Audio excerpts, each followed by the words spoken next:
What's up guys, and welcome back to another episode of Career Mode. It is episode number 15 returning today. Nice little run for Ipswich Town. Of course, those scalps in the last episode. Biggest win of the save, no doubt about it. A 2-0 win over Manchester City. No losses in our last 5 in the league, and we know now we're basically safe in the Premier League for another season. There's 9 games to go, 35 points on the board, and 12 clear of the Toffees with a better goal difference record. Yeah, no doubt about it. We're basically safe. So today, going to play around 6, maybe 7, maybe even 8 of those final 9 Premier League games where there is a very slim chance we could possibly make a late run for a European place. And we'll see if we've got that chance at the end of the first game. I think if we can beat Crystal Palace at home in our first game today, I think we've got a chance possibly to put the pressure on Spurs and Newcastle United in 7th and 8th place. But failed to win this one and have back-to-back draws, and yeah, I think mid-table is probably the best we can do. First game, Oliver Glasner's Crystal Palace at Portman Road. Come on, Ipswich Town. I wouldn't say it's a big chance. We've got a chance. We've definitely got a chance, no doubt about that, as Mykhailo Mudryk gets away from Wolfenden and finds Nketiah. But the thing is, we've got to win these games. We've got to win these games. We've got really tough games coming up, and don't get me wrong, 2 amazing scouts at the Etihad and at Villa Park as well, 2 of our results of the save. But these are the games you've got to win. Crystal Palace at home, our following game, Preston at home. I mean, these are the games you've got to capitalise on and get the wins. There's Washington. Skips away, gets a shot away. Oh! The president is trying to lead us to Europe. Deivid Washington with a belter. What a win this will be if we can hold on, man. Seriously, I love Washington, man. He's fantastic. Got to visit that American capital to play homage, I think. Noso numero 9. He is fantastic. Ipswich Town fans love him, and I love him too. And it's Morgan, finds Jack. Keep going, Morgan, keep going. Take him away. Clark's going to try and bend one from the edge and puts it wide. 15 minutes to hold on. It's funny, but recently I've started doing the Duolingo again. So for new viewers, a few years ago I started studying Portuguese. And I can understand very little. Mas es muito pouco. Eu entendi muito pouco. But with Washington right now, I've got to start learning again. I've got to take it seriously, Max. I need to tell him how ottimo he's been for me. And as things stand, we still lead by 1 with 8 to go. But this is a familiar territory. Territory for Ipswich. We lead by 1 and we're just clinging onto it. We start to get nervous, give balls away, and we're hanging on in the final stages. Oh no! Oh my God! What a goal that would have been! That was almost Papi Cisse versus Chelsea-esque. What a goal that was! One of my favourite Premier League goals of all time. And as Washington goes down, and I just saw there, took a little knock as well. He did win a free kick in the process, so fair play, David. And I'm hoping that'll just be a bruise, because if he's done for the season, that's us done for the season, no doubt. There's 4 minutes of added time, but we're going to be okay. We're going to be all right. And the reason I kind of reacted to 4 is because we'll only play on 3-minute halves. But even so, we're there. I've gone 5-4-1 for the final stage. We'll hold on to the ball, and that is going to do it. Ipswich Town are going to collect a massive victory, extend the unbeaten run, and try and stay in the hunt for Europe. It's going to take a hell of a winning run, but that's the way to start it. 3 points at Portman Road, Preston next up in what should be a banker. It's the time now to really put the pressure on the boys in the top 7. And I'm pretty confident that would just be a bruise for Washington as well, as Everton got a win over Brighton there. So, I mean, you know, technically we are still having a chance of going down, but I think we'll be all right. How bad was the injury for Washington? Please just be a bruise. I don't see it. I don't see it. Was it... Did he run it off? He must have ran it off during the game. Okay, never mind. He's fine. He must have ran it off during the game. Fair play, we'll take a bit of luck then. So just before that following game against Preston, we do have 3 more scouting updates. We're from England. I'm going to turn down Lance Davis. Max Jeffrey could still be quite good. Same with Jensen Shaw and Finley Massey as well. We still got, I think, 2 more months on these, as Aaron Best could be quite good as well. So we'll continue the scouting on these English lads just for now. from Trinidad and Tobago. Safe to say we haven't quite found the next Dwight York, but a few players could be quite good, to be fair. But it's getting to that stage of the scouting update now where we're getting towards the end, and if someone's going to make it, to be fair, they need to be really good. Donald Davis could be that young man. I guess we will see. There's a lot of players, but again, you look at the potential ranges there, and for those that don't play career modes, that's a tease on Malcolm Scott there. You might think, Doxy boy, you've got some stars there. Why aren't you putting them in your academy? Well, the longer you scout a player, the better idea you have of how good they're going to be. So the ranges, they start to decrease. You might see that range there, 71 to 94. That's a 23 overall range there. The longer you scout a player, the shorter that range becomes, and then you can see just how good they're likely to be, as it will go down to a maximum of 6 at the end of the full kind of scouting report, if you will. So yeah, there's some really good players there. I mean, this guy, for example, could be fantastic, but you got to give it a few months. That's why I always say, when you've seen a player in your youth scouting and you've only had 1 month's worth of scouting, don't put them straight in. Give it time, because the chances are they might look like a superstar, and then in 3 or 4 months' time, they actually look bang average. Right, following game, rock bottom Preston North End, and heading into this one, it really should be a banker. And if we don't win this game, then we definitely got no chance of making it. We've got really tough games coming up after this one, so got to capitalise on this. We are 13 points behind Spurs, but it's not over. 8 games to go. I wouldn't say bigger deficits have been made up. We could still at least knock on the door, and if nothing else, we could get into the top 10, and we will if we avoid defeat in this game as well. Top 10 at the start of the season would have been a fantastic achievement for me. Europe was always a pipe dream. So let's try and at least get into the top 10 and go into 9th with a win here against Preston. Come on, Ipswich Town. Yeah, I don't know about Europe now. I think that's probably looking a bit far-fetched. I mean, it was always a bit far-fetched, that's the thing. Top 10 though, start of the season. I would have absolutely loved to have had a chance of getting that. It's the lap's got to finish. Freddie with the save, trying to put the keeper off there. She'll just try to belt it in near post. Never mind. Fast start, 15 minutes in. Early shot on target, early corner. Now let's get an early goal. Morgan's delivery, looking for Liam, up in the air and cleared away. But Preston penned in the early stages. With Leaf trying his luck, easy claim for Freddie. Free kick for Preston, dangerous territory as well. Montiel, what a goal. What a goal, and Preston lead. Well, the AI on Ultimate sometimes do things where it's just basically unstoppable, and there's not much you can do about it. The side at the bottom of the table have just scored a contender for goal of the season. Tried to put Morgan Gibbs White on the line, but whether I've got Gibbs White on the line, Muric between the sticks, I can throw in Peter Schmeichel if I want as well. I'm not making a save and stopping that. And Preston lead. Often these are the most difficult games to win. We might be finding that out. These are the games you look back on and end the season and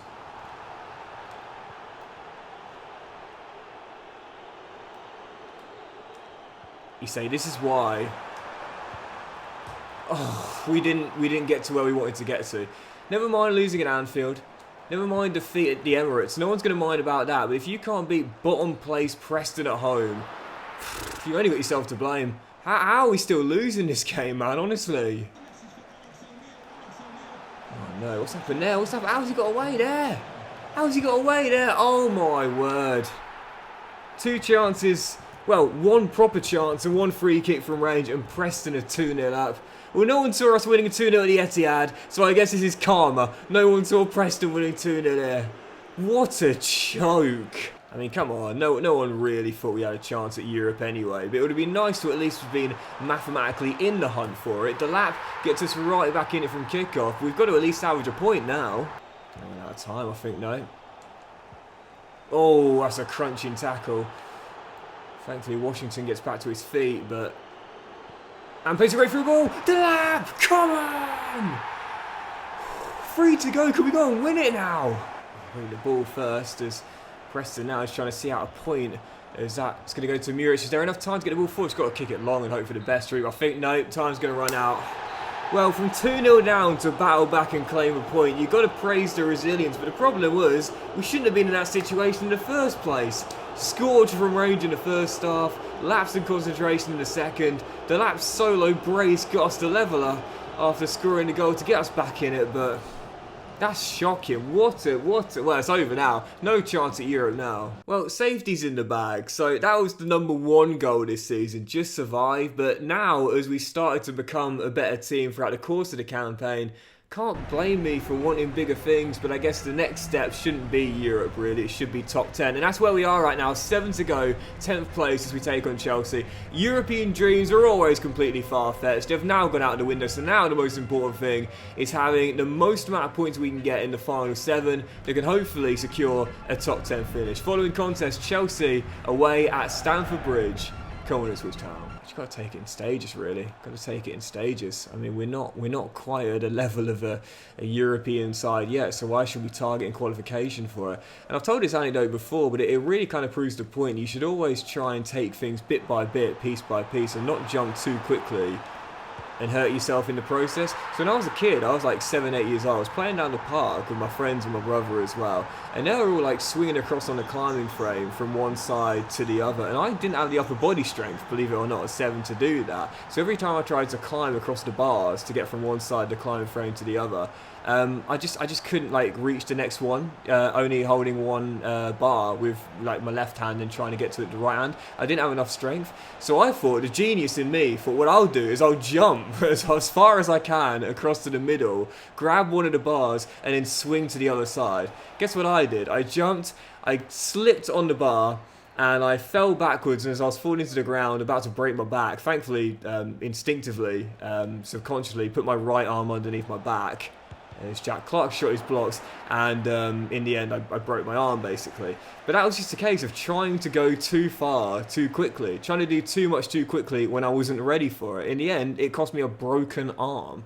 Sometimes you just got to learn when you're not ready for that next step. Yeah, I'll never forget that when I broke it, and I was obviously like, on the floor, like tears, crying, blubbering, my brother like ran back to our house, which wasn't too far from the park, and he sort of like burst in and was going, Mum, he's broke his arm.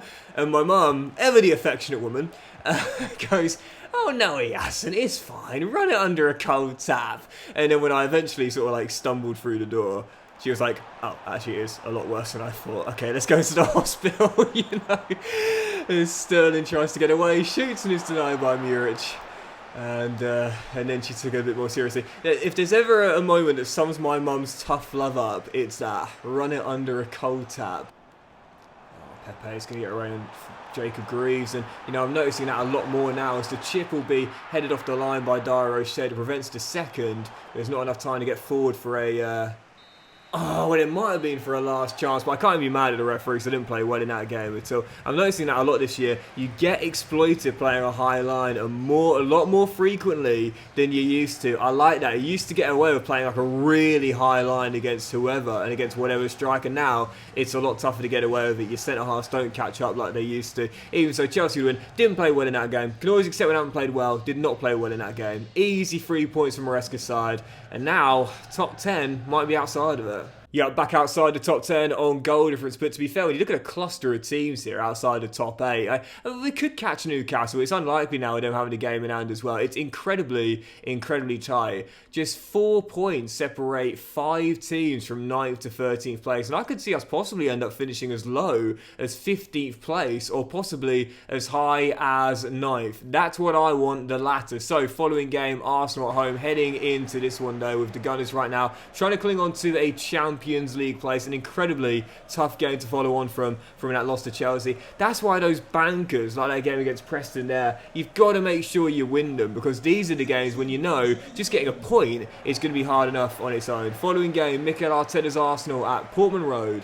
Come on, Ipswich Town. I think earlier this season I was saying what I wanted to do was get to 40 points this year. We're 1 point off that, so yeah, I think really we should be able to get that in our final running.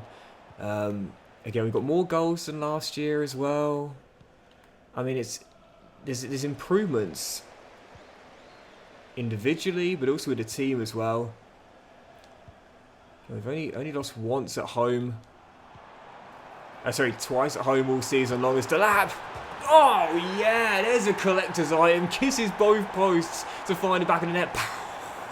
With the not KO goal early, but a great start to put Arsenal on the ropes. If nothing else, 7 minutes in. Liam Dirt, I think it's goal number 6. 6 or 7 for the season as well, with Washington playing the ball through. You know, I was saying something's got to give between these two. Washington coming in, who was going to start, or would we make a tactical adjustment? In the end, it's the latter, and it's paying off. Rice to Kai, and now back to Jorginho, into Havertz, now Martinelli. I've just transferred into my fantasy team for the upcoming weekend as Saka is denied by Muric, so sorry Gunners fans, but he's probably going to fire a blank against Southampton. It was a tough one. For me, it was either Palmer and Martinelli or Saka and I think it was McNeil I was going to choose. In the end, I went with Cole and Martinelli, and we'll see how we get on. Either way, 35 minutes in, good save by Muric, as we still find ourselves leading by 1. Saka trying to come down this right-hand side. Holds off Christiansen. Now rolls into the middle. There is Havertz. Dispossessed, and it drops back to him after Odegaard's interception. And Kai also denied by Muric, as Mumba will put his foot on the ball and will get the danger away. Another good stop by the ex-Burnley man, as we still lead by 1. Can we grind out another big scalp to continue what has been a fantastic season at Portman Road this season? Our home form has been phenomenal. As we look to extend it, it's Jack Clark denied by Raya. Half an hour to go. Final chance for Arsenal into the final minutes. We still lead by 1, just like against Palace, trying to grind it out. Odegaard, where are you going to go? Where are you going to go? Where are you going to go? Back to Kai Havertz. Shoots from range. No, Muric wanted every step of the way, and that will do it. Another scalp for the Tractor Boys. First it was Man City, the Etihad, and now the Gunners at home. And in East Anglia this season, we feel we can beat anyone, as we just beaten the Gunners as well. Only 2 losses here at home in the league all season long. Man City and Liverpool. No one else has bested us. Delap with the early winner. Ipswich with another 3 points. So it's 3 goals in as many games for Liam Delap as well. Nice little mini run for him too. And again, I'm not even considering the possibility of that late run for Europe. It's too late now, as Jojo would say. It's just too little, too late. There's no way we're going to make it now. Absolutely no way. For top 10. Hey, why not, man? I mean, like I said, 3 teams are separated on goal difference right now. It's incredibly tight. 42 points, marked improvement on last year. 14 clear of Burnley in 18th place. Safety was in the bag a long time ago, and 10 behind Spurs, but they do have the game in hand. Not thinking about it. Forget all about it, man. All we want to do is try and leapfrog the Seagulls and the Irons and try and possibly finish as high as 9th place. I want that top 10. That's what we're going for now. So, following game, Manchester United away at Old Trafford. Heading into this one, they themselves have a slim chance of possibly going for the championship, but most crucially for them, I think they just want to hang on to a top 4 place. The Red Devils away from home, as we aim to extend what's been, to be fair, a really good run. Only 1 loss, and I think now our last 8 games in the league. That, of course, was our last away day, though, and now we're away once again. Manchester United, Old Trafford, coming at Switch Town. Corner, Manchester United, as Ruben Neves plays it short to the young lad Gore, who is dispossessed but does win another corner. With the Red Devils, like I said, outside shot of the championship. I think any Manchester United fan would wish that was the case for this season on the back of their big loss against Spurs last weekend. 3-0. Felt sorry for Bruno Fernandes, not just because he was in my fantasy team. I transferred him out now, but I don't think it was a red card personally, but even so, it was a tough one for them. It'll be interesting to see what happens with Erik ten Hag, I must say. But for now, he remains in charge, and for now, this game remains tight. Here's David Washington coming forward, giving the space to go all the way. Oh, what a goal that would have been. 56 minutes in, and still we find ourselves deadlocked to 0-0. What a credible point and clean sheet this would be at Old Trafford. Oh, if we can hang on, but starting to get a little nervous now as Skamaka, does brilliantly well and rolls through Sane for the opener. And once of Man City now doing it for the Reds. He's the reverse Carlos Tevez. But of course he did his move via Bayern Munich. Manchester United in front, and half an hour to go. That's all it takes, man. 1 lapse in concentration, 1 poor pass. You don't get away with it like you used to. Red Devils in front. It's an interesting football trivia question, but I wonder if there's ever been a player that's gone from playing for Manchester City and then played for Manchester United afterwards. I can think of players that have gone from Manchester United to Man City. You got Owen Hargreaves. You got the great Peter Schmeichel, one of the greatest goalkeepers of all time. Again, you've got Carlos Tevez as well.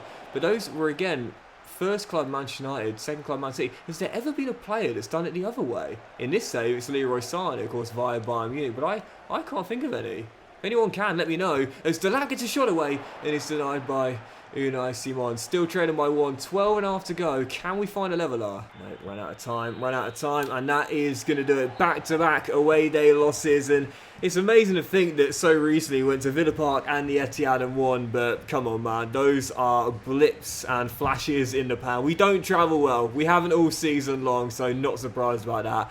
Back-to-back away day losses. First at the Bridge, then at Old Trafford, and 2 defeats in 3, and only 1 win in 4. Top 10, still possible, but it's going to take some doing. And I did see pre-game as well. Didn't mention it during the game, but I have seen a bit of bad news, unfortunately. And that is that our third choice striker, who I've sung the praises of a few times, has just come to me and said, boss, I've got to be honest with you, I think me not getting games starting to damage my career, and I'm okay with that. He had asked for a couple of games during the season, and to be fair, deserved them as well, because he had been good in the limited game time, but now he's requested a transfer, and I'll have to let him go. Fair play, first Iraqi-born player in the Premier League, first Iraqi-born goal scorer in the Premier League, made some history with him, but Ali is now going to call time on his time at Portman Road, and again, in limited game time, he did what I asked, man. 3 goals in 8, can't really ask for much more from such a small sample size. He deserves the first team football. We'll always be thankful, Ali.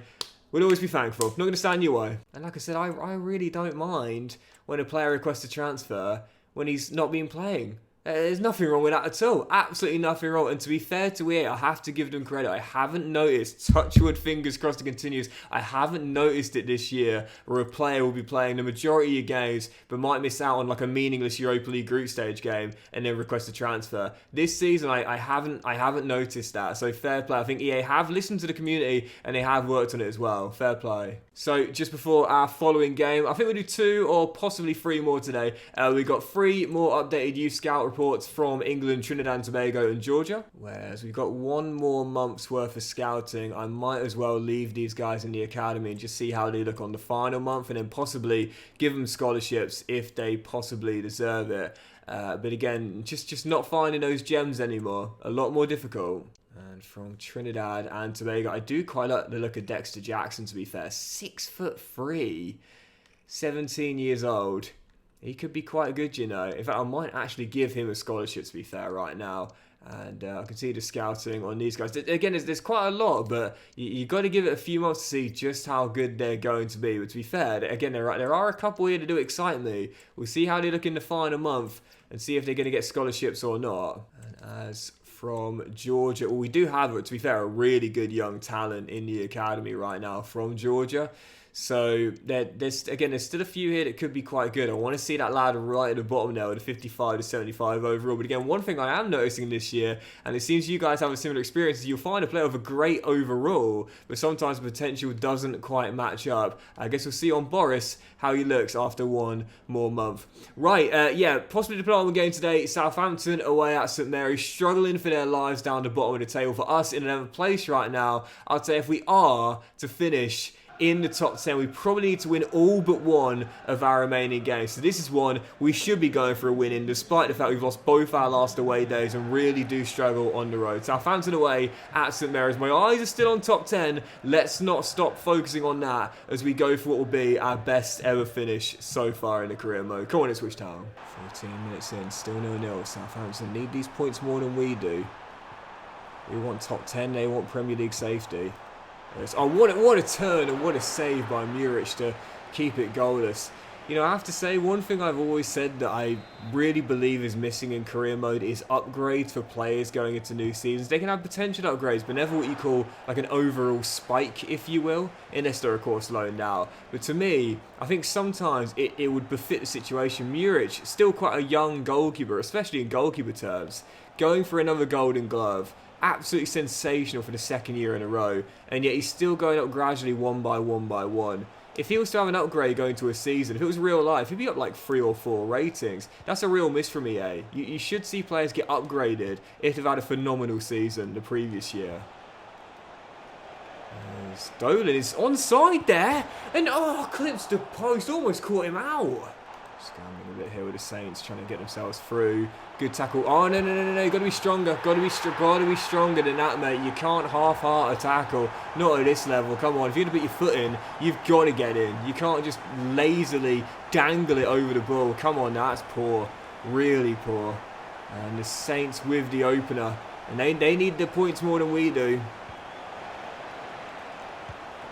Oh, but we still want that top 10 as well. We just, those wins at Villa Park and the Etihad were literally, again, flashes in the pan. We are not a good team on the road as Bella Kotchap clears it away. Every time we're away, we feel like we're going to lose. How do we win at the Etihad, honestly? How on earth did we win at Villa Park with 10 men, lest we forget? We had a man sent off early.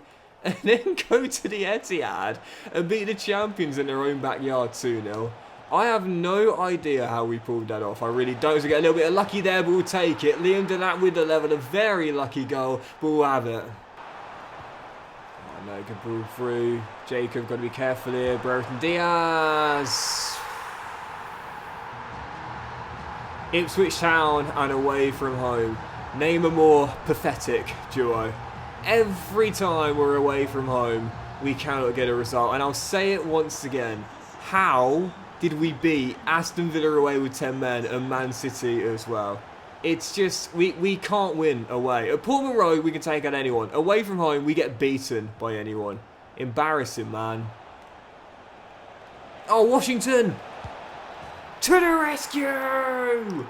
10 seconds of normal time, and the president wins the election, if not the game. Does that make sense? Not really. But Washington with the leveller, double digits for our number 9. Ipswich Town bailed out right at the death with Washington's 10th of the year. Really lucky escape at St Mary's. Sorry, the president wins the election, if not the game. What is that? What am I talking about? Anyway, that's Al Hamidi off. He's going to join Al Tawoon instead of Family Cow. Totally fine with that. Not going to stand in his way. He's been a loyal third choice striker for me, and now he's going to get first team football elsewhere. Right, following games, we are just we were in the top 10. We're now outside of it, but we've got the game in hand on a few teams right now. Look at how tight it is, man. Seriously, we could still again finish in 9th place, but also possibly end up finishing as low as 15th as well. So heading into this one, we'll do this our final game today, and we'll do the final 2 in the next episode. Spurs at home, where again we are better at Portman Road, and a win in this game will take us back into the top 10, but only a win will do that. A bit of a stuttering run of form for Ipswich Town, just a 1 win in our last 5 games. Let's put it right here with a big scalp against Postecoglou's side. Our final game today, Spurs in East Anglia. Come on, Ipswich Town. 3 games to go, 2 of which, including this one, are at home though. So I think we can do it. We can do top 10, but we're going to need to win, I'd say, at least 2 of the 3. I don't think we can afford to have another loss as well.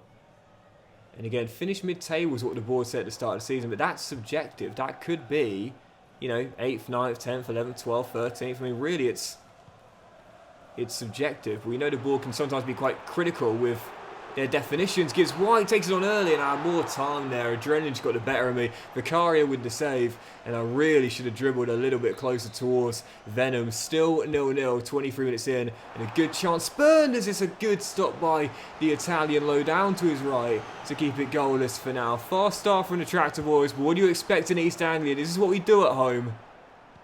Searching for that opening goal. Yeah, we are different Tractor Boys when we're at home compared to when we're away. This is the blue tractor, not the pink or the maroon tractor. This is the blue tractor, the one that harvests all the points. Amari skips over his man. Doucouré, man out wide, just need to work the space. Jack Clark!